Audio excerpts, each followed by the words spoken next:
war degdega oo hadda soo dhacay ayaa waxa uu sheegayaa in Xamaas ay ogolaatay oo ay ansixisay joojinta heshiiska xabad joojinta ee Gaza, taas oo ka dhigan in kaliya la sugayo ku dhawaaqista rasmiga ah ee heshiiskan. Sidaasi waxaa hadda daabacday oo qoraysa shabakadda wararka ee Al Jazeera.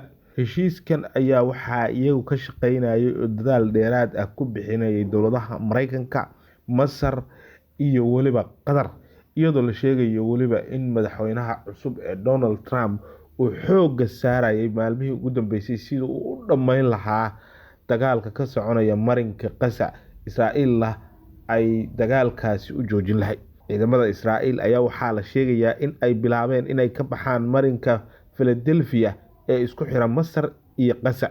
Joogitaanka ciidamada Israa'iil ee Philadelphia waxa ay ka dhignayd in Israa'iil ay jebisay heshiiskii nabadda, waxayna samaysay Masar in isku day kasta oo diblomaasiyadeed oo hanjabaad kasta oo ay ku joojin kartay in ciidanka Israa'iil joogitaan ay ku yeeshaan Philadelphia.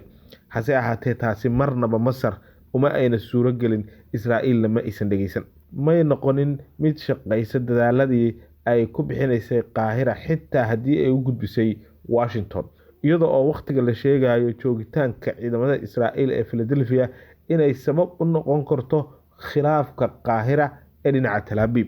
Beddelkeeda iska caabinta Gaza waxa ay diideen nooc kasta oo heshiis oo ay ku jirto in ciidanka Israa'iil ay joogaan gudaha Gaza, ay joogitaan ku yeeshaan xitaa marinka Philadelphia, taasi oo sabab u noqotay burburka isku day kasta oo heshiis oo lagu raadinayay in xabad joojin lagu sameeyo. Tallaabooyin military oo adag oo arxan darro ah oo Israa'iil ay ka fulisay Gaza oo ay isku dayday in ay ku cadaadiso Xamaas iyo ururada kale iska caabinta ee dadka reer Falastiin, iyadoo xasuuq lagula kacay dadka reer Gaza, balse ma bedelin xaaladaasi mowqifka iska caabinta ee adkeysiga dadka Gaza oo lagu gaaray in ciidanka Israa'iil hadda ay bilaabaan inay ka baxaan Philadelphia.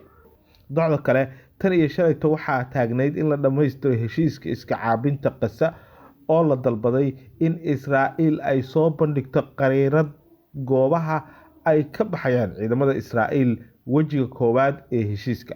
Waxyar ka hor Al Carabiya ayaa waxa ay ku warantay in Israa'iil ay u gudbisay dhexdhexaadiyaasha qariirad waafaqsan dalabaadka heshiiskan haddii lagu dhammaystiro halka uu hadda joogo. Taasi waxa ay Israa'iil ay uga dhagan tahay in ay samaysay tanaasul weyn oo aan horey loo arag, halka iska caabinta ay gaareen dhammaan shuruudihii ay ku xireen heshiiskii lagu sii deynayo maxaabiista Israa'iiliyiinta ee gacanta ugu jira.